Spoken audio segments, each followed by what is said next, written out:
Let's now take a look at aerobic respiration, and we'll break it down step by step. In aerobic respiration, there are three main steps. We start off with glycolysis, the same as we did in anaerobic fermentation, and then we have the Krebs cycle, electron transport chain, and then we see the production in that electron transport chain of a high yield of ATP. Okay, remembering again, this is our equation for aerobic respiration. Glucose plus oxygen leads to the production of carbon dioxide and water, and then we see, as a result of this, lots of ATP being produced. Okay, so this type of respiration happens in the body to allow us to be able to produce lots of energy that we need in order to be able to power our reactions. Okay, respiration rate increases when our body needs more energy. So this might happen when we're playing sport, when we're under a lot of stress. Just depends what our body demands as to how fast this reaction will go. Okay, in this reaction, we've got some really important enzymes and coenzymes. So we know from our study earlier on in the year that enzymes are catalysts for reactions. So they speed them up and they don't get used up. Okay, so they're very important to allow this reaction to happen in a way or in the time frame that we need it to. Coenzymes are compounds which are non-protein compounds, and they bind to the active site of enzymes to allow them to be able to do their jobs. So we've got some coenzymes in respiration that are really important. They're NAD and FAD, and you see a little plus on the end too, because they're electron acceptors, or proton acceptors, we sometimes say. Okay, they can be unloaded when we've got NAD plus and FAD plus, or loaded to become NADH or FADH2 when they're accepting hydrogens. They're recycled and they cycle through cells, and their role is simply to move energy, protons and electrons between reactions in the cells. Okay, so we like to get you guys to think of them as little taxis or little buses or Ubers who drive protons, H pluses, around to different parts of a reaction that's occurring in the cell. This diagram shows us an overview of respiration, aerobic respiration.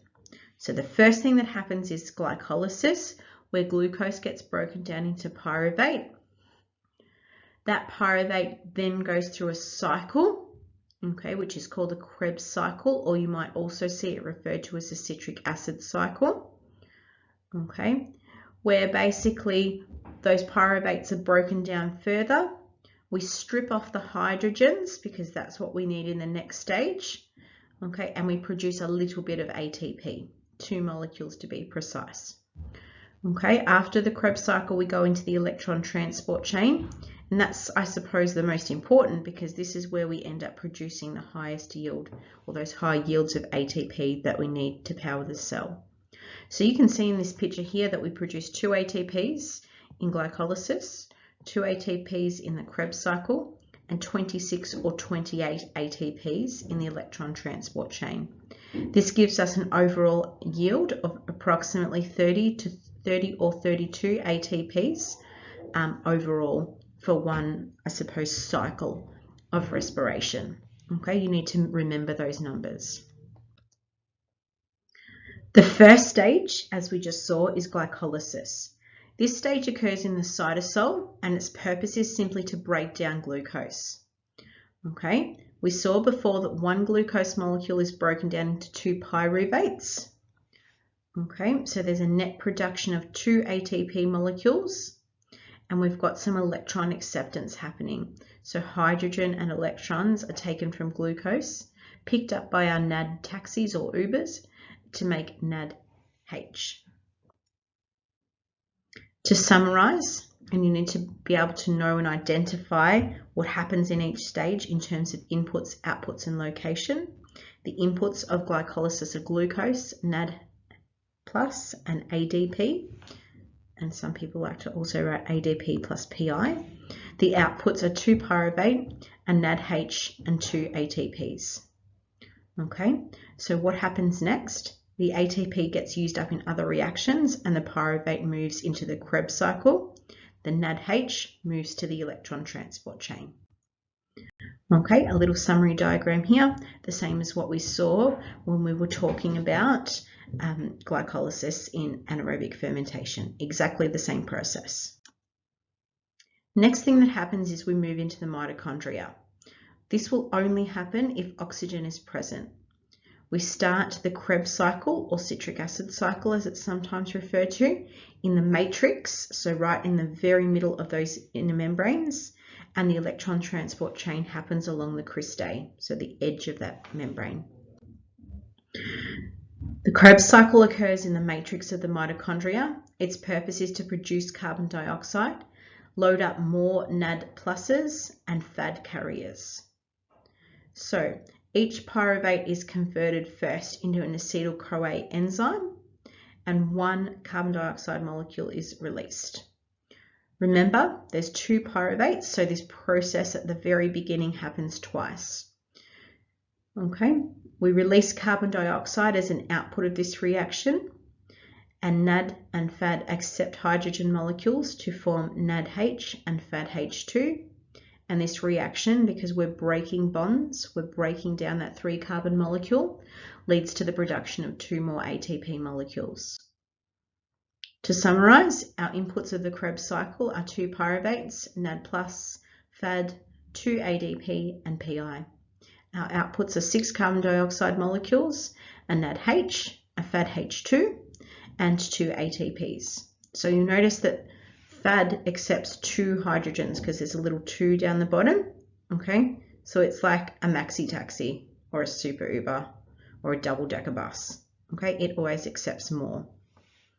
Okay, the carbon dioxide is removed from our cells, we breathe it out. ATP is used in other reactions, and the NAD and the Fad buses or Ubers or taxis move on to step 3, the electron transport chain. Here's a summary of that process. The electron transport chain occurs in the cristae, as we saw before, of the mitochondria. Okay, its purpose is now to produce large amounts of ATP. So we've got our NAD and our FADs. They pass their H pluses and their electrons down an electron transport chain. The last acceptor passes its electrons to the final acceptor, which is our oxygen. As we said, this process only happens if oxygen is present. This is now where oxygen begins to act. So oxygen takes 2 of the hydrogens from our NADs and FADs to make water. As a result of this process, we make 26 or 28 molecules of ATP per glucose molecule. Our electron transport chain, to summarize, 6 oxygens as inputs, some NADH, some FADH2, ADP and PI. Its outputs are 6 water molecules, about 32 to 34 ATP, which is now changed in our new study design to 26 or 28 ATPs, some NAD+ and some FAD+. Water and ADP are used in other processes in our cells, and the NAD and the FAD are recycled for future use. This is a summary of the ATP yield for each of our different stages.